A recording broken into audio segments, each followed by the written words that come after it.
Hey y'all, Laila here. Someone had asked in one of the Facebook communities how I created my November cover page for my bullet journal.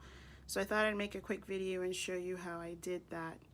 So what you're seeing here is the November cover page, which I created with some embossing powder and some other tools, and I'm about to show you how I did that.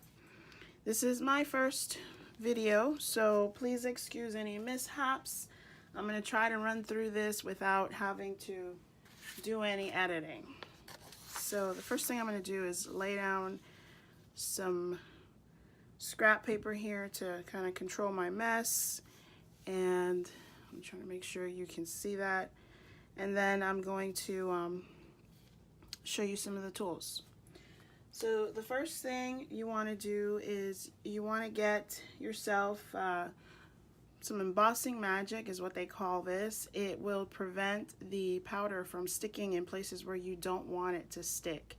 So you just kind of cover the surface lightly with that before you lay down your embossing ink or stamping. So the next thing I'm going to do is for the lettering, I'm going to use this Versamarker embossing marker, which I bought on Amazon, and hopefully you can read that. And I'm going to use the brush tip and just do a quick scribble here.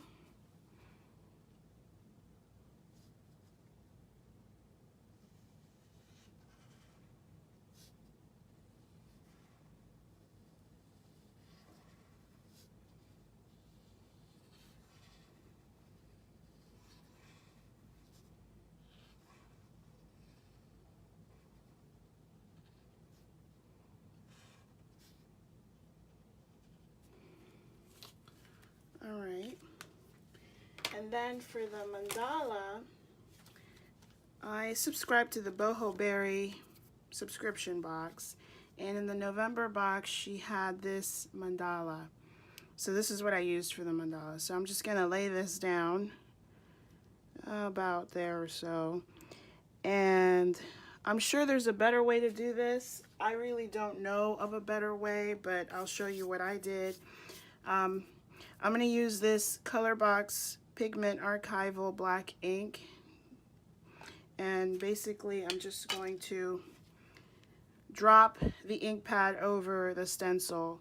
And since I'm using black, I do have a clear embossing ink pad, but I'm using black so that I can see what parts of the stencil I've already covered. So you just want to lay that down and try to get as good coverage as you can. Looks like I'm still missing some.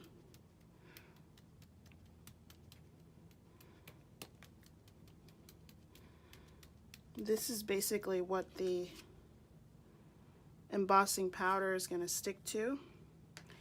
So then I'm going to do the same thing over here on this side. Try to line it up in a similar fashion so it's as symmetrical as possible.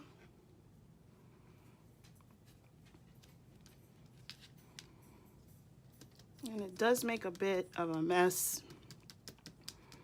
so that's why I use the scrap paper, and I'm trying not to get it all over my fingers. And we'll call that good for now. So just get this out of the way. And then it's time to lay down the embossing powder. So I'm gonna move this out of the way. And again, to help control the mess, some more scrap paper. Bring that back. And for the embossing powder, I use this, and hopefully you can see that, Recollections. This one is the copper, so detail embossing powder. So let's get going. I'm just going to sprinkle it over the area I want to cover, and the Magic powder that I laid down earlier should help prevent this embossing powder from sticking on anything else other than the ink that I just laid down.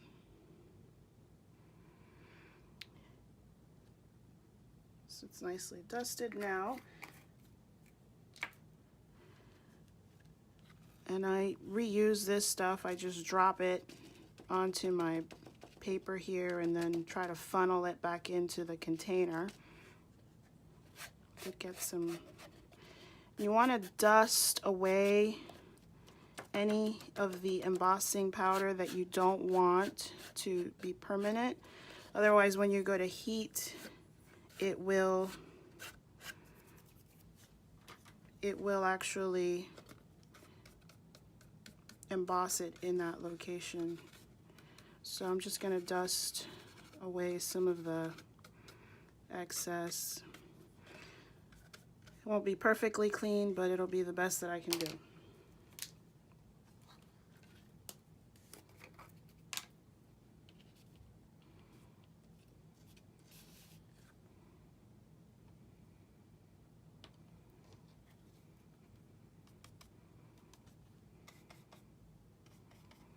Okay, well, that looks pretty decent.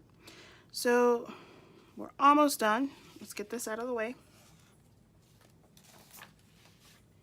And now we're about to watch the magic happen. And the last step in all of this is you're going to heat the embossing powder, and you want to get a heating tool. They call these different things, heating tools, embossing guns. This one I got from Michaels. So you can find it online too. There's several options. And we're going to turn it on. It's going to make some noise, yes. And then you're just going to hover the heat tool over the area until the embossing powder does its magic. And you keep moving it so that it doesn't burn.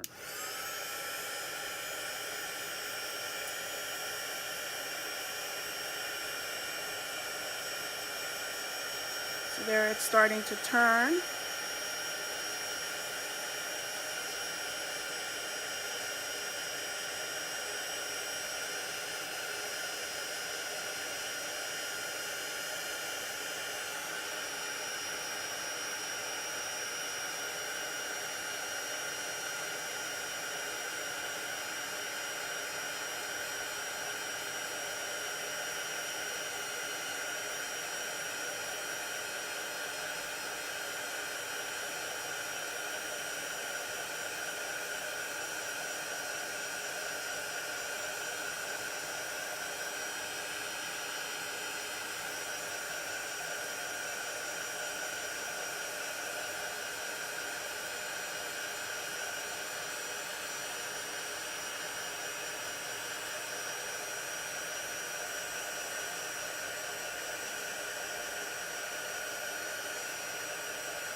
And that's it.